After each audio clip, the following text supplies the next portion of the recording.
What up, YouTube family? So today I'm bringing Joe on. He's going to talk about his most recent deal, the biggest deal. Dude, this is humongous.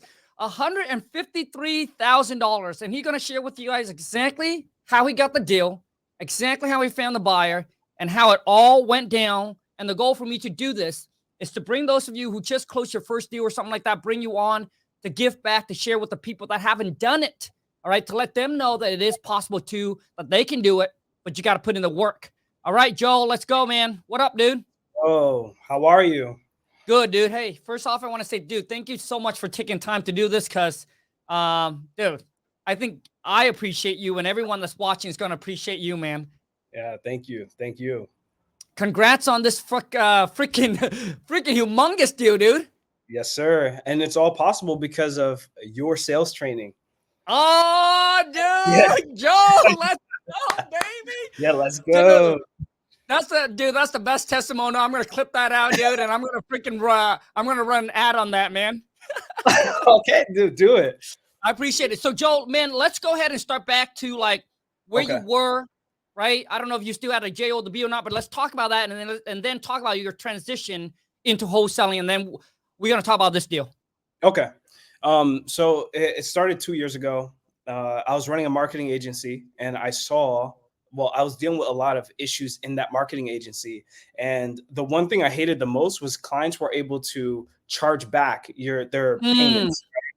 If the lead quality wasn't good, or they had all these excuses as to why they couldn't get in touch with the lead, they pointed, you were the low hanging fruit. So they would target the agency owners or, whoever's running their ads for them. So I just, after 9 months of doing that, I really dreaded it. I was just like, get me out of here. So I started researching online, and one of my buddies who I went to college with, and then he got me into this job I'm still at now. He mentioned he was leaving the company. It was a Wall Street bank to do wholesaling. I was like, what?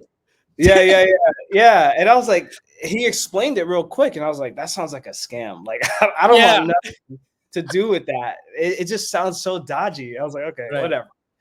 I thought in my head, I said, he's not going to survive. So 3 years later, I check in with him, and he's doing great. And I'm like, what? I'm like so confused.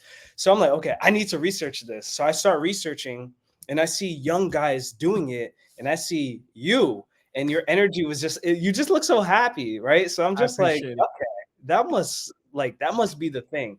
And because I see these younger guys doing it, and you also had some blockers on the way, which like language barrier or accent or whatever. These are excuses that other people use to not even take any action, and their lives never change. And I personally think it's really sad. So for me, I just chose like, if these guys could do it, what's my excuse? So I'm going to study, and then I'm going to take action. So it took me about 1 week, and I was like, okay, the title company sends you a wire. There's no chance of a refund, nothing. I have nothing to worry about. So I was like, I got to do my first deal. So I started doing some marketing. I know SEO, so I just built a website, and I would generate motivated sellers. And that's really where it began. Dang, dude. Okay, so Joe, I want to ask, dude, the guy that went ahead and quit his Wall Street, man, how much was he making a year, bro? I'm not sure. I think it was like a little below 100,000. Okay. And, yeah, he was making a little below 100,000, but I was in the tech like side of things, so I was making a little around 100,000. And so I'm still at the company today, and I'll go into detail on that later. But he left, and he was already doing deals, and I was like, oh, okay. I was like, how's that possible? Like that, it sounds like a scam. You're probably gonna go to jail. Like that's what I was thinking. And, right. Yeah. So okay, so the guy, a friend of yours that actually quit, he actually already did some deal before he quit, right? Yeah. He wasn't just like quit and then went all in and don't even know what he's doing. Okay. Because the reason why I want to bring that up, and I want to make sure that it's clear, because a lot of you ask me, so Khang, man, I hate my JO to B, man. I'm sick and tired, and I just want to quit. I understand where you're coming from, man. 20 years ago, I was working at this freaking factory, man. I was waking up at 5 o'clock in the morning and I was dreading driving into work. And my coworker would tell me, Khang, don't worry, man. You get used to it. And dude, after a year of waking up at 5, like I was waking up at 4 o'clock in the morning. I got a shower. It took me 30 minutes to get there. And I said, come on, man, shit, bro. Who can get used to this? Dude, you have to hate your life. You're like, you just have to be so like content where you're at. Like, I was like, how can anybody get used to this, right? And I said, dude, I just want to escape. Right. But I want you guys to all understand that we're in different positions. Some of you, if you're single, that's fine. If you're single, you want to take the leap of faith, boom, do it, right? But if you have if you have a family, you have kids, your wife, and people are depending on you, you just got to suck it up. And that's what I did, man. I just sucked it up until you can start seeing results, right? And then still you can start seeing some income coming in. Then at that time, you need to have at least 6 to 12 months reserve of income to take care of your daily expenses.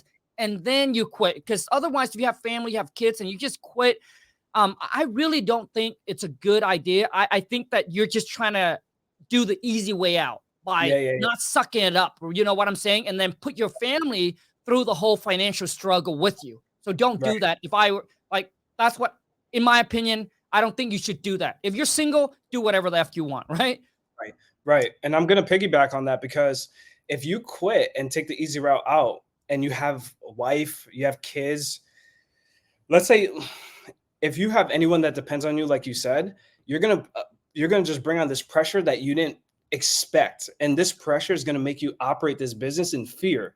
So like the money that you have, you're less likely to reinvest all of it. And that's what I did my first year. I reinvested every penny. I didn't want any money because I saw it as like a tool. Like how quickly can I grow this thing? Because I have a job. Dude, that is totally 1000% true. And for anyone that start, and here's something I want all of you, and listen, we'll get into Joel's deal and all that, but a lot of time when it comes down to mindset, it's not just a lot of you don't have an income problem, you have a spending problem. So I want to make sure that I put you guys on the right game. You see, when I see people that's starting a new business and they start making, 100, 200 G's or 300 G's, whatever the amount is, and then you start to see that they flex the Rolly, the Lamborghini, the Ferrari, the Gucci, the Louis Vuitton. Listen to me, man. Trust me. They don't have any money. At the end of the day, they're just as broke as working at a job, man. Because just like Joe said, a lot of times you guys don't understand what a startup, what is required, right? To actually, like the startup. Dude, the startup is like your little baby. You got to watch it like a hawk. You got to like take care of it, feed it. You got to fuel it, right? Because if you take the cash away from your business, dude, you're suffocating your business. And you put it into like a freaking Lambo, right? You're suffocating because now you got no money to get the system, hire the employee, get the tools, right? Get the training, join a mastermind or a mentor or a network, right? All of those cost money. So a lot of time when I see, young guys that come up and, oh man, I just made $1 million in my business. Check out my Lambo, check out my mansion. I know they're broke like a joke, man. They're broke because if you don't invest it smartly, let's say you out there, you you make $1 million and you're buying stupid shit. Uncle Sam takes 40%. So $1 million, 400 G's is gone. Now you're left with 600 G's. Dude, you're talking about a Lambo? Boom, gone. A mansion? Boom, gone. Like you're left with nothing. You see? But if you're willing to delay instant gratification, take that money, put it back into your business, you can claim all of that on your tax write-off. And then the smart thing to do is actually to take that money and then put into an asset like a piece of real estate. So, but now you can't show the Lambo. You can't show the mansion, right? But you got asset. You got real estate. Like my Airbnb costs more than my house. It looks nicer than my house. Law and I still live in the freaking same house that we bought 15 years ago. My Airbnb, dude, way nicer. Her mom's house is even nicer than my house. But you know what, man? Law and I, it's all about reinvesting, and we're happy with where we're at. So for those of you who questions, like honestly, man, the real true millionaires, the starter from the bottom and really make your million and actually have the million to show, an asset to show. I'm telling you, they're not out there the first few years. They're not flexing anything because they got no money to flex. Everything was going back into reinvesting yourself, your business, and buying asset. Dude, that's like You know, now that you see me with the Rari and all of that, dude, that's like, took me 10 years. But I'm just telling you guys, delay instant gratification if you really want to become financially independent and actually have shit to show. Yes, sir. So, Joe, let's go ahead and get into this deal, dude. Man, 130 or 150K, man. Yeah. And it was in Washington. Where I'm at. Yeah. It's so Seattle It's in Metro. my backyard, bro. I love that market. Yeah, dude. Now we don't want. Hey! Hey, let's JV. Hey! I'm just kidding, man. So the average deal, man, Washington State is actually a great market. Like the average deal that I do is between 20 to 25K. We don't really do like the 10 to 15K. The only time I get the 10K, the 15K is when I renegotiate because the market, the house price, it's really, really good here. Yep. So it's the same like Connecticut here where I am. Nice. It's untapped. Untapped. Okay, mate. Hey, you went into my backyard, bro. I'm gonna go into your now. I'll explain all the marketing so you understand how I got this lead, how everything worked out. Go ahead, man. All right. So I have a marketing background. I build websites. I look at websites as my salespeople, right? The website does the selling, and the seller will raise their hand. It's a different conversation. So what I found is your sales script works very well with inbound sellers. You have some great, like, I don't know. I feel like your personality fits mine. So your hooks, I really love them. I was like, that's great. So I would talk to the seller. Where do we need to be on price to move forward today? And this is after renegotiating or trying to talk numbers. You know, let's make this a win-win. These little details will hook a seller. And so we use that. And that was the neighbor who actually came to our site. She was trying to help the seller, right? So we offered the neighbor a referral fee, $1,000, and she was super happy. And the seller, this was like a probate fire damage. It wasn't probate. So he inherited that property from his parents. So he didn't really take care of it, wasn't too attached to it. But he had a bunch of like stuff there for years. So he was like a hoarder, and the fire happened. And then the neighbor was just like, you need to get out of here because you're living in this fire damaged house.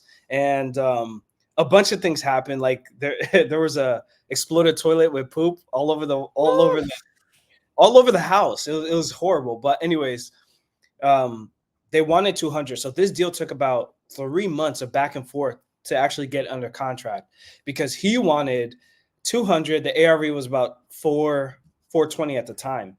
And I'm saying at the time, and this is another thing that people need to understand in real estate. Sometimes the delays are a blessing in disguise because in our case, the market in Washington is going up, right? So he slowing us down. The ARV went from 420 to 465. And this is what increased our spread just by being patient and working with the seller. We bought him self-storage for 3 months. He wasted it. He didn't move anything there. We would try to get him movers. He wasted our time, but this all was a blessing in disguise. So so this one, his girlfriend was really controlling of the deal. She said, if you work with the neighbor, because she's a female anymore, this deal's not happening. And you know, I can squat. I know real estate. I used to be an investor.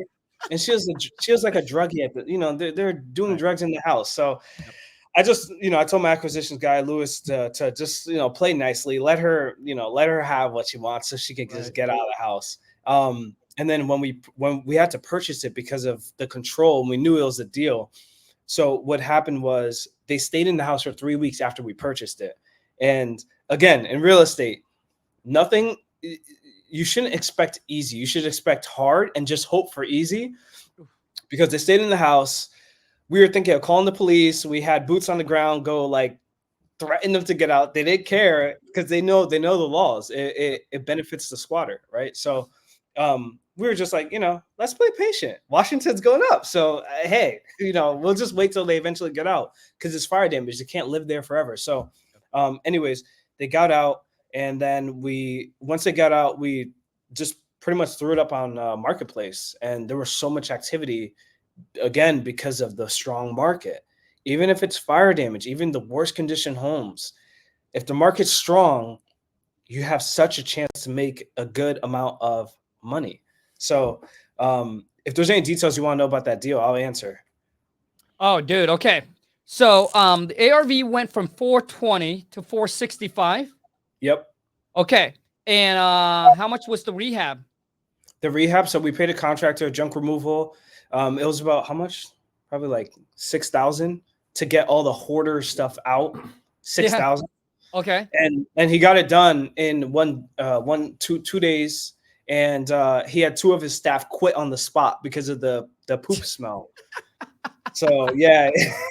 Yeah. Dude, man, I don't know, man. I might have quit as well, bro. So Joe, now, so how bad was the fire damage? Like, is it rehabable or it has to be tear down? No, so we generally stay away from teardowns. Yep. Unless it's in Washington. Yeah. You know why? Because the market's strong. The land, the dirt in Washington is just worth a lot. The dirt in California is worth a lot. You know, if you guys go beyond just like chasing the money and you chase knowledge, that's how you win. When you know the strong markets, you can go after different types of deals that you normally wouldn't consider because of your knowledge. And so it wasn't a tear down. There was holes in the roof, and there was a ton of smoke damage, so they needed a full rehab. Every fire damage, full rehab, right? Yep. But it was not a tear down, so they're able to salvage it. So nice. Yeah. So what do you estimate the total rehab would be for that house? About 100,000. So our buyer told us he told us 120.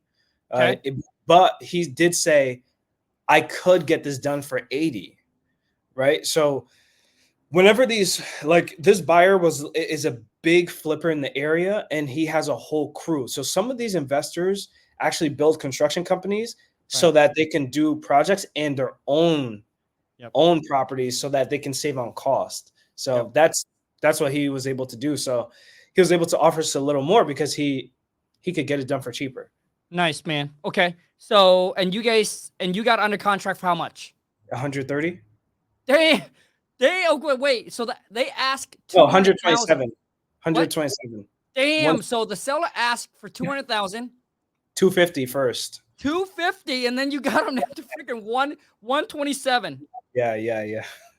Now, dude, I gotta say this, Lee. 2 things about this, Lee, that's really good. One, obviously, it's inherited, just like you said. He has no attachment. Anything he makes is just like, damn. Like, yeah.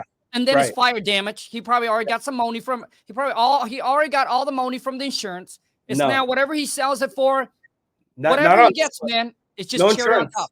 No insurance on this one. Oh, really? We've had deals where we've made over 6 figures with insurance. But this one, no insurance. But the inheritance, he's probably saw it as like cash. Like he was never gonna, it was fire damage. He didn't have much option. Okay.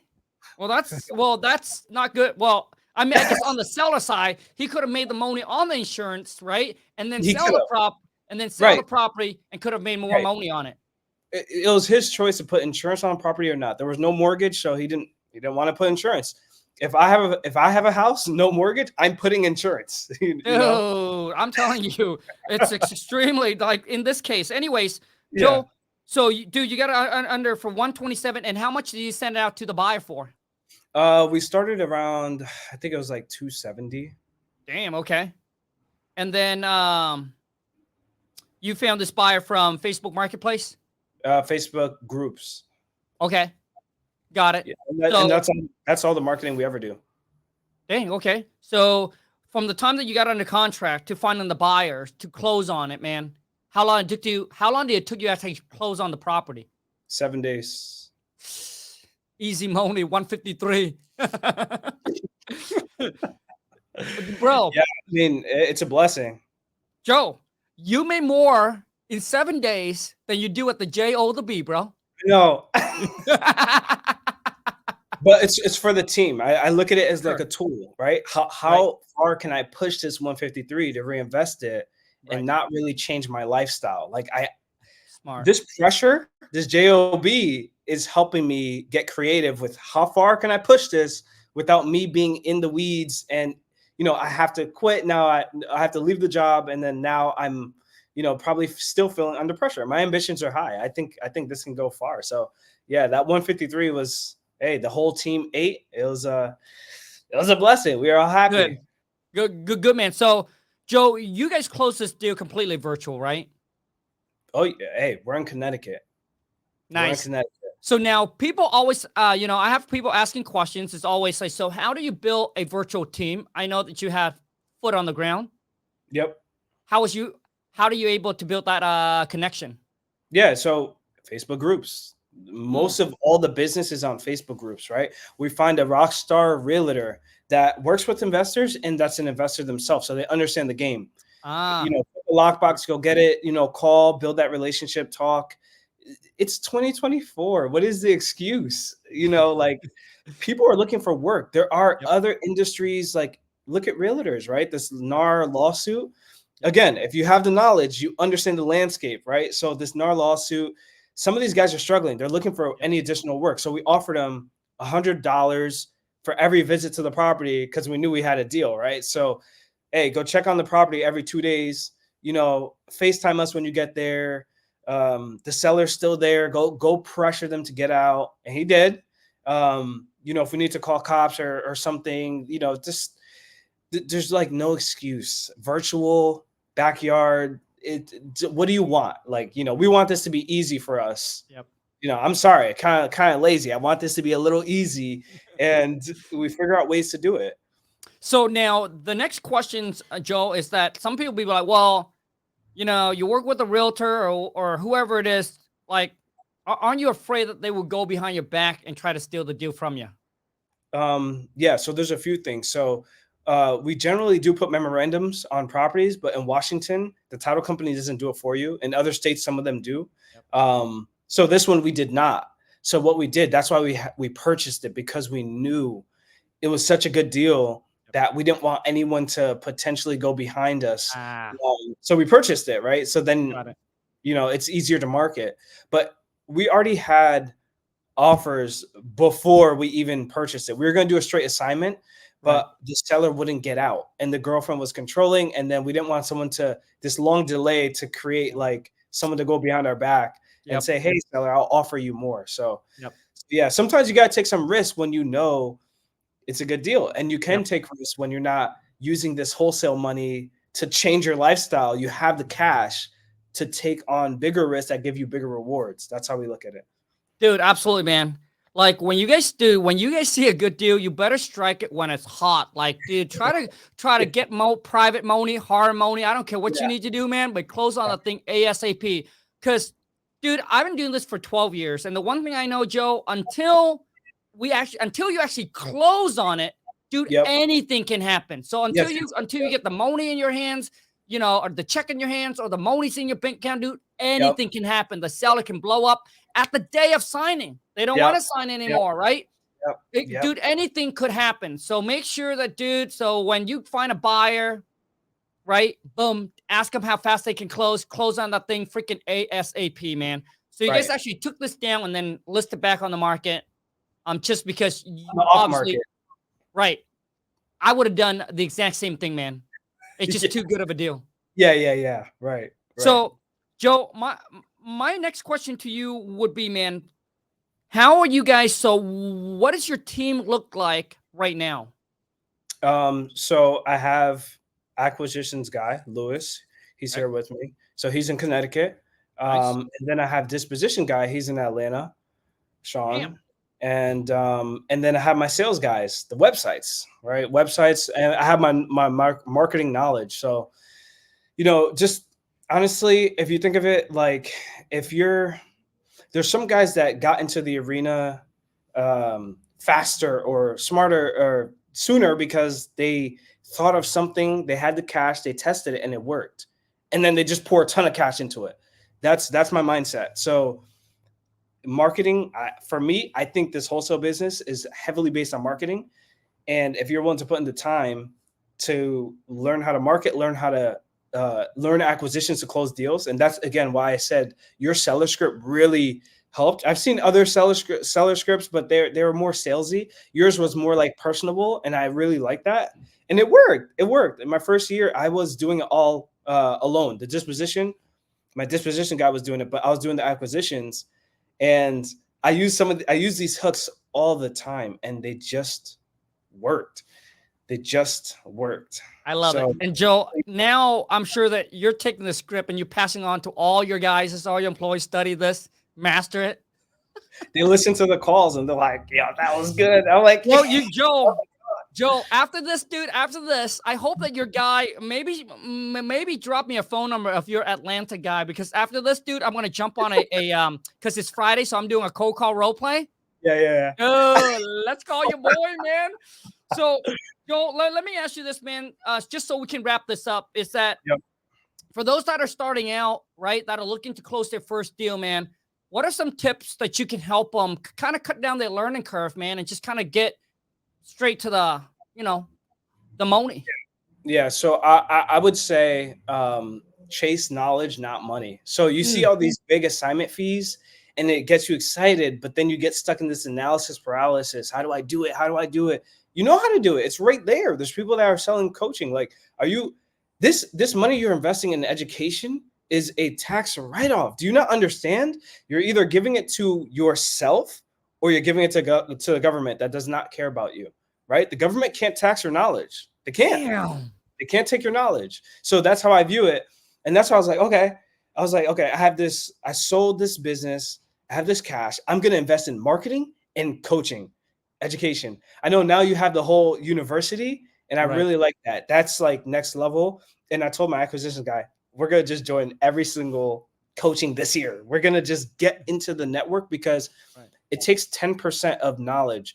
I pretty much took 10% of what I learned from the sales script, the course that you have, and that little tweak, little sentences, I would say, the seller's like, I really like you. I want to do business with you because you seem to care. And I'm like, oh my gosh, this is the greatest thing ever.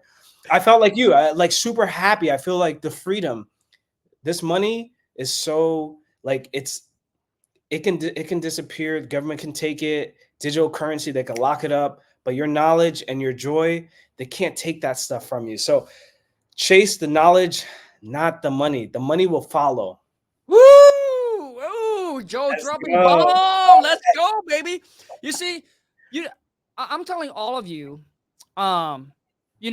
there's a lot of wholesaler investor out there, right? We are kind of targeting the same list and all of that. It really comes down to when you get on the phone, right? That's how you separate yourself from the rest. It's how good are you when you're on the phone. And Joe, I think a lot of time, when I first started, dude, it took me 6 months to get my first deal because I was just winging it, doing all myself. This is like 12 years ago, right? Social media wasn't like it is today where, there's a ton of more knowledge, more information on there. And I tell people that, just going off of what you said, the only thing that separates you from making $30,000 a year to $30,000 a month is knowledge. It's because you don't know how. Because once you know how, why would you want to spend the whole entire year making $30K when you know how to make $30K a month? Yeah. Just lack knowledge. Yeah. Right. And you said it right. Niche down. You guys are all targeting, all scattered. If you haven't done your first deal, make it simple. One niche, one list, right? Know the pain point, study, knowledge, right? One marketing channel, and just do it till it works. It might take a year. Who cares? How bad do you want it? Simple as Now, Joel, now that you said narrowing down, man, what lists do you got? Well, I guess you guys do just marketing in general. Fire damage. No. Fire damage nationwide. Okay. That's all. That's all. That's all you're targeting. That's all we target. Dang. Okay. yeah, I know. But we perfect. We know we're the top dog. We know our numbers. We know how to talk to a seller. Why? Because we've focused. We're focused. Now we're doing $1 million a year fire damage, and $1 million is now the new baseline. That's nothing. Now we're shooting for like big numbers, like 10. Okay, player. All right, Joel, man, I appreciate you, man. But how can people go connect with you? Start out on YouTube. Niche Wholesaling is our channel. We're giving back tons of knowledge. Listen, we plan to do tons of giveaways, especially for people who have not done their first deal. We're giving it away inbound leads. We're going to skip trace the fire list. We're going to teach you how to talk to sellers. Do a deal with us. Make your first money in wholesaling. And we plan to inspire them and put the vision in them. Like, this is so possible. Work with us. We'll work with you. Woo! Love it, man. So, Joe, I got I got a pitch for you, bro. Are you also getting into social media? Yeah, we just Okay. started. Really, Joe, have you seen that I just launched King Media? I saw. So this I is kind heard. of like, bro. So this is just kind of like my side hustle. King Media, bro. You go in there, dude. I'll take your social media game to the next level. Because a lot of times, if you understand, it's not just about consistency and post, dude. There's actually strategies behind what's working, Right. what's not working, and what you post to get attention. And dude, imagine. So for me, just from real estate, Yeah. imagine, Joe, now that you built your own personal brand and making another, I don't know, man, 2, 3, 400,000 a month. Hey, there you go. There you go. I Let's appreciate you, go. man. I appreciate you, Joel. Thank you so much for taking time to jump on. Let's go get this money. Money. Appreciate it, man. So for those of you who's watching this, I hope that this inspires and motivates you and to let you know that you too can do this, man. But you got to listen. Nothing works if you don't. All right. Now, for those of you, if you watch all the free content, you listen to all my podcasts and you watch my video, but you're still struggling because you felt like, Khang, I need that hands-on coaching. I want to be a part of community, a part of like-minded people that are doing the same thing, that are driven, that are go-getter, that wants to get to the next level and change their life and become financially free. I want you to welcome you to my Wholesale to Million Academy, where you are going to be surrounded with people that are just imagine you wake up and people said, "Call, I'm closing deal, I'm finding the buyer," and everybody in the community is just actively doing things and making things happen. Imagine that. All right. And we're going to give you 24/7 support, all the training, all the tools, all the resources. You get hands-on coaching, right, to show you exactly how to build, grow, scale, and automate your wholesaling business. So whether you're brand new or you're an experienced investor, I can take your game to the next level. If you haven't hit that 6-figure a month in wholesaling yet, let me help you with that. Or you just need help closing your first deal. Here's what you're going to do. Go to coachwithkhang.com, fill out this short application, book a call with my team. We'd love to get you on to my Wholesale to Million Academy, but we also want to make sure that you are a good fit. I want to work with people who are driven, who are ambitious, and who are committed, all right? Because this is not a get rich quick, all right? Success don't happen overnight. It happens over time. But some of you, you're just a lack. You just don't have the knowledge, the tools, the resource, all right, and the coaching, the mentorship to take you to the next level. I want to be your GPS. Imagine if you get in a car, you want to go to a certain destination, but you've never been there, and you're trying to do it. You're trying to drive there by yourself. Well, guess what, my friend? It's going to take you a long time. You've never been there. You don't know how to get there, right? You got no map. You got no GPS, right? You might make a couple wrong turn. Boom. It might take you a few years. I look at coaching or mentorship as like a GPS. Imagine you get into your car, you know you want to go to a certain place, you punch it in, and boom, it tells you exactly how to get there. That's what coaching and mentorship really comes down to. It's telling you what you need to do, take actionable step every single day, and when you come across an issue, guess what? Boom. We are there to support you 24/7, that you can ask question. Hey, I just come across this. The seller say this. Hey, how do I find the buyer? Now the buyer say this. What do I do? Boom, boom, boom. We'll tell you and guide you every step of the way to make things a little bit easier. Once again, this is not a get rich quick, but it's a get rich for sure, which means if you're willing to invest in yourself and you're willing to commit it, we will provide you with the knowledge, the support, the help, the guidance, the tool, the training to help you get there. All right, go to coachwithkhang.com, fill out the application. I look forward to seeing you inside my Wholesale to Million Academy. Until next time. Oh, by the way, my last students closed his most recent deal for $288,000. Now, I'm not promising this is going to happen to you. There are people who did $5,000, right, on the first deal. There's people that did $20,000. Some people took a month. Some people took 6 months. It really comes down to how much work you're willing to put in, how much time, how much effort, all right, and how committed are you, all right? And everyone learned differently. Some, it's a little bit slower, some a little bit faster, all right? But my whole thing is never compare your journey to someone else's. Always focus on your own journey. Look at your growth. Don't look at how far you have to go, but look at how far you have came from. I know some of you discovered me a few months ago. You knew nothing about wholesaling. and look at all the knowledge that you got now. But knowledge without execution is worthless. So make sure you take action. And all I got to say is no risk, no reward. Scare money, don't make you any money. All right, guys, I appreciate each and every single one of you. Until next time, take care, and let's go get this money.